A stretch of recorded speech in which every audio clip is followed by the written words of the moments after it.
طبعا بعد شكر اللجنة المنظمة هنقدم case 2 a case of diarrhea think about the unthinkable causes.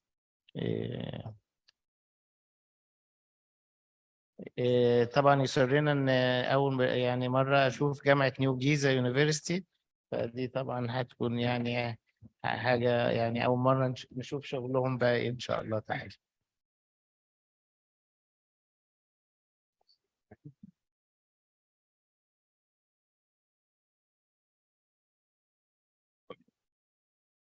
Good morning, professors, doctors, ladies and gentlemen. My name is Yousef Husseiny, and I'm here today with my colleagues, Monia, Mostafa, Zayed, Jana, Tarek, Eldemerdash, Wasim Soued. We are fourth-year medical students at New Giza University. We're presenting today a very interesting case about diarrhea, and I really hope it wows you as much as it wowed all of us. Before we start, I'd just like to say that there is no conflict of interest and oral consent was taken from the patient and his family. Patient ES was initially admitted to the emergency department with an increased capillary refill time, tachycardia, reduced skin turgor, mottled skin, and cold extremities, following a history of chronic diarrhea and severe vomiting. The patient was resuscitated using the ABCDE approach and was stabilized. Once the patient was stabilized, he was admitted into the inpatient ward, where we decided to follow up the case, take the history and examination. Regarding the history, initially, we took the personal history. Patient ES is a 13-year-old boy who lives with his older brother and parents in Mansoura. He goes to school regularly and plays football every other day. And I would also like to say that there is no special habits of interest such as smoking, alcohol, or drugs. Regarding the present complaint, diarrhea started 30 days ago. It had a gradual progressive course. It went from approximately 2 to 3 motions a day, and it reached 6 to 7 motions a day. The diarrhea was watery in consistency, and it's important to note that there was no blood in stool. There was no exacerbating or relieving factors. There was also vomiting, which started 2 days ago. It had an acute sudden onset. It was brown in color, and it had food particles. There were no precipitating or relieving factors either. Along with the vomiting, there was abdominal pain that started 2 days ago. The pain was cramping in nature and it was diffuse. The pain was so severe that it made the patient cry sometimes. It was exacerbated at night and it was relieved by painkillers. Among history of other systemic systems, there was mild fever. There was a weight loss of 5 kilograms, which was approximately 16% of the patient's body weight during the past 6 months. There was no other significant findings. For the past history, there was a history of skin infections, and there were no blood transfusions or any surgical interventions done. Regarding drugs and immunization, the patient has only been taking paracetamol for his pain, and he has no known drug allergies, and he has taken all the compulsory vaccines for his age. Regarding nutrition, the patient consumes the sufficient amount of micro and macronutrients daily, and he has no known food allergies. For development, he had a normal development in all 4 domains. For the perinatal history, the mother was pregnant when she was 27 years old. She followed all her antenatal checkups. She took all the vaccines and supplementations needed.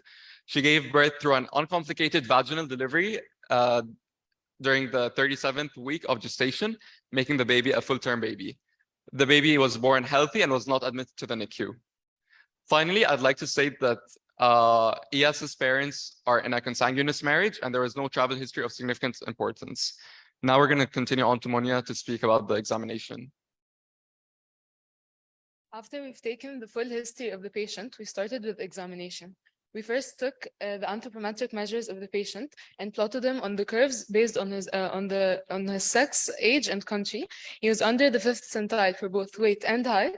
He had pallor and eczema. He had abdominal tenderness, warts on the dorsum of his left hand, and bilateral pitting edema on his lower limbs, macular rash, as well as muscle wasting.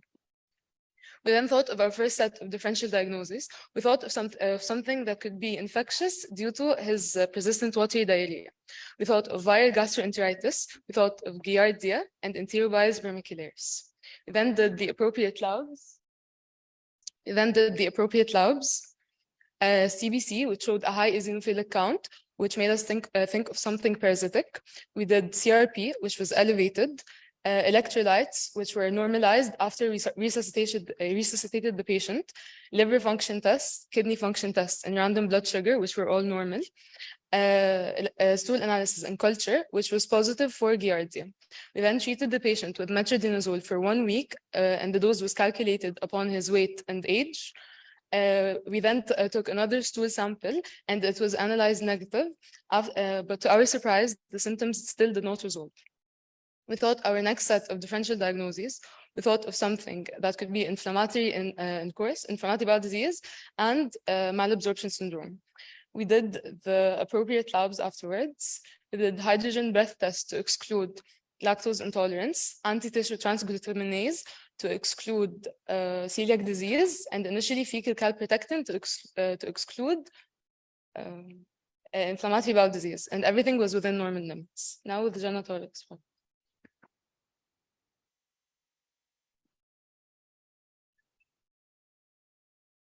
We started to reassess the patient from the very start, starting with history taking. The history taking has revealed that the patient had 3 recurrent sinopulmonary infections within 1 year. It also revealed that the patient had recurrent skin abscesses. However, on examination, we had absolutely no new findings. Due to the pattern of the infections, we had to start thinking about primary immunodeficiency, since our patient did not present with intracellular microorganisms infections that can be caused with fungi, mycobacteria, salmonella, and others. He did not present with a picture of lymphopenia either. We had no reasons to suspect a defect in T lymphocytes. However, our patient did present with an extracellular manifestations, which indicated antibody production defect, phagocytic disorders, and complement deficiencies, all that shows manifestation of humoral deficiency. Now, to diagnose a patient with primary immunodeficiency, he has to have at least 2 of the following 10 warning signs, which are 4 or more new ear infections within 1 year, 2 or more serious sinus infection within 1 year, 2 or more pneumonias within 1 year, 2 or more deep-seated infections such as sepsis, meningitis, or cellulitis, 2 or more months on antibiotics with little effect, 2 or more serious sinus pulmonary infection, the need for intravenous antibiotic to clear an infection, a failure for an infant to thrive and to grow, a family history of primary immunodeficiency, a persistent thrush in the mouth or anywhere else in the skin, a recurrent deep skin abscesses or anywhere else in organs. We started running some labs as the patient did have 5 of the previous mentioned warning signs. Now, we did IgE levels tests, and it had shown a very significant elevation in the IgE levels with a value of more than 3,000 international unit per milliliter. The patient was sent for genetic testing for the suspected diagnosis, which now my friend Wasim Soued is going to talk about. So after all of this lengthy presentation, I think we're all sitting and wondering what's the diagnosis that was reached. So I present to you the hyper-IgE syndrome. Hyper-IgE syndrome is a rare primary immunodeficiency disorder, which is characterized by recurrent skin abscesses, eczema, and recurrent sinopulmonary infections. Also showing in lab investigations eosinophilia and high serum levels of IgE. The prevalence, it's so rare that it's less than 1 per million. The hyper-IgE syndrome is divided into 2 types. The autosomal dominant type, which is type 1, also known as Job syndrome, which has a mutation in transcription factor STAT3, which is responsible for the neutrophils chemotaxis. And it's the most common type. Type 2 is the autosomal recessive, which has DOCA8 deficiency, and it's more prevalent in areas with high consanguinity rates. Hyper-IgE syndrome is known to be of a combined syndromic type. So we wanted to make sure to check the T cells count, and if there is a cellular immunity affection, the CD4, CD8 markers showed lowered levels, but there was no peripheral lymphopenia, and there was no prominent features caused by the cellular defect.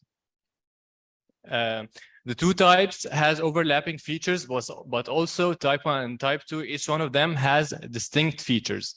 and which I'll discuss in the table in front of you.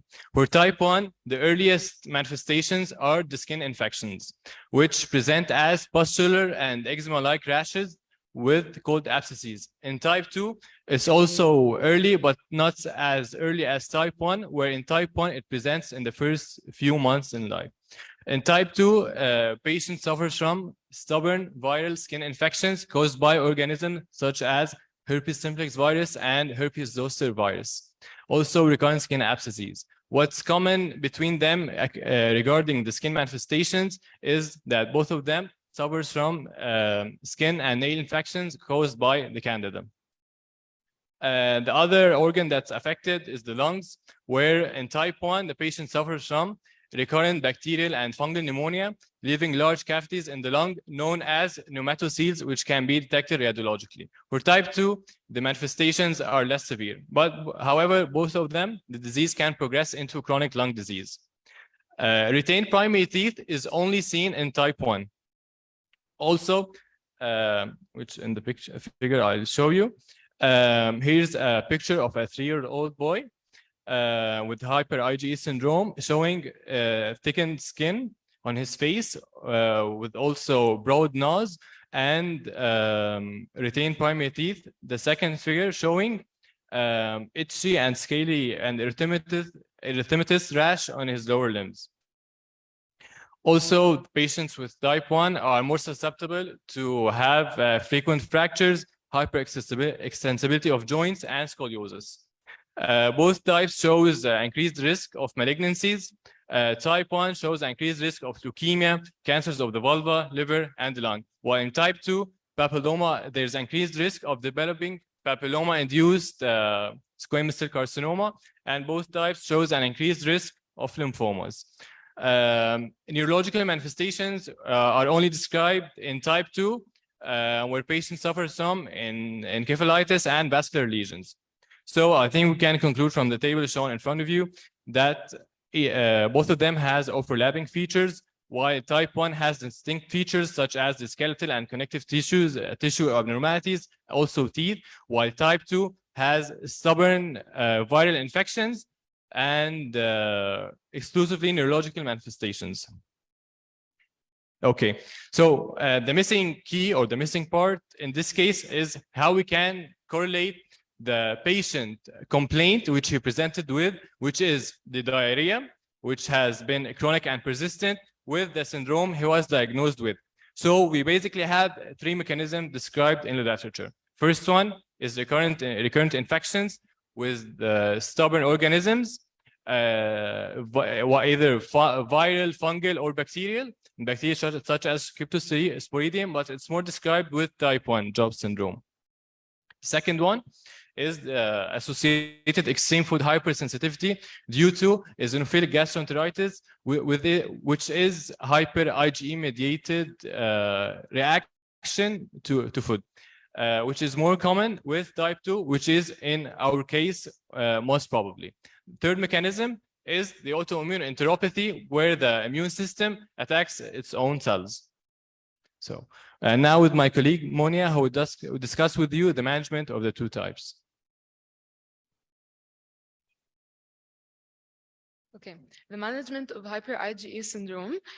First of all, we should give the patient prophylaxis for respiratory tract infections like trimethoprim and sulfamethoxazole. We should give him moisturizers and topical steroids for eczema. We should give him oral antifungals such as fluconazole for candida infections, and we should drain the abscess. Bone marrow transplantation is usually curative for the autosomal recessive type of the hyper IgE syndrome. In contrast, it's not recommended for the autosomal dominant type. They generally do well with intensive therapy and supportive care. They should also follow up for the cancers we said they could have. Our take-home message is that in case of any case of chronic diarrhea, after the initial workup of infection, IBD, and malabsorption syndromes, we should not forget to exclude the primary immunodeficiency causes. I would like to thank you all for listening. We would especially like to thank the conference presidents, Professor Ayman Emil, Professor Muhammad Omar, and Professor Muhammad Hamdi for hosting this exceptional conference. We'd also like to thank the chairman. And last but not least, we'd like to thank Dr. Antoine AbdelMassih for supervising and guiding us through every step. It wouldn't have been possible without his efforts. Thank you.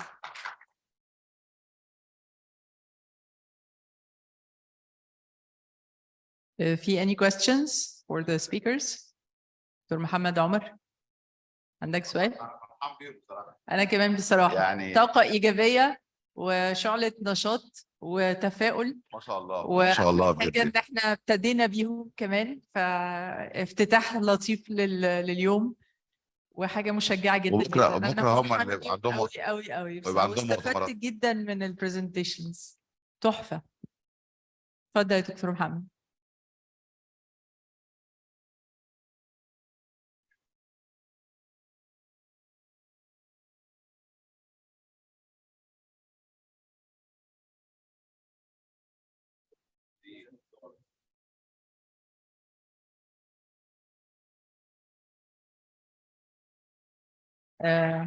ألف شكر well done young doctors. يعني شجعتونا واديتوا لنا جرعة نشاط كده واستفدنا جدا من البرزنتيشنز. كانت فعلا informative, very well prepared.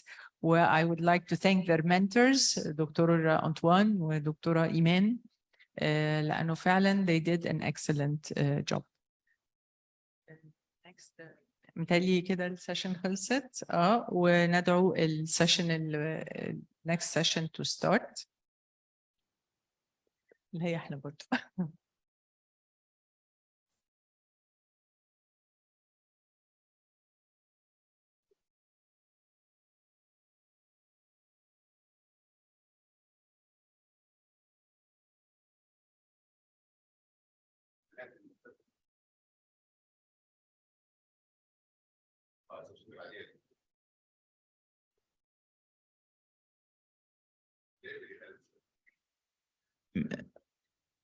شكرا لاساتذتي الافاضل على دعوتي. شكرا جدا للتشير بيرسونز كانوا موجودين معانا، وشكرا الجلسه الاولانيه اللي فيري انسبايرنج. ونعلن انتهاء الجلسه الاولى ونبتدي الجلسه الثانيه دلوقتي.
نبدأ إن شاء الله فعاليات الجلسة الثانية.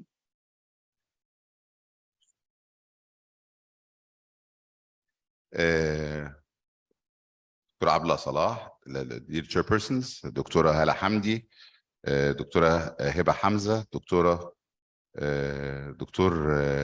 ماجد أشرف، دكتورة ماجي لويس، دكتورة مروة سعيد، دكتور محمد رشاد، دكتورة منى محسن، دكتورة نيفين البارودي، دكتورة نهال الرفاعي، دكتورة تريز بشر. اتفضلوا.